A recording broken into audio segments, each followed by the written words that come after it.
heavy on the Black women. female side. Black women are the most educated people in America. There you go. Yeah. Yes, They really yes, they are. Yeah. Yes, hands Yeah. down, and that's not feelings, that's not emotion speaking that no, that's the fact. truth. That is statistical That's a fact fact. right Yeah, there. yeah. I don't know the actual numbers, but they are the most educated. Yeah.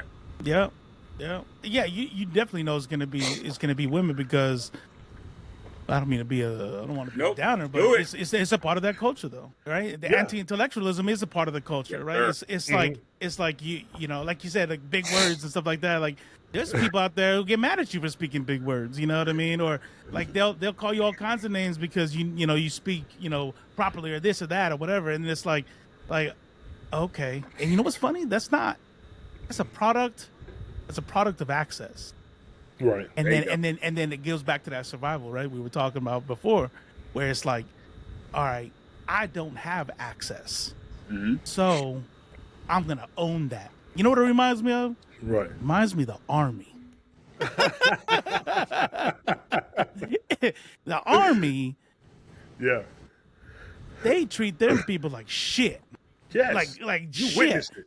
You witnessed it. Like I sit there and I'm like, I don't know how this is legal. All right.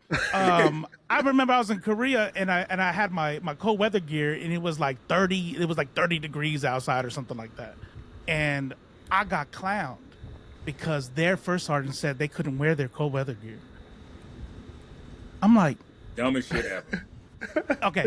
So because you can't do anything about it, right? Because you can't change your situation, you got to go, that's because I don't need it.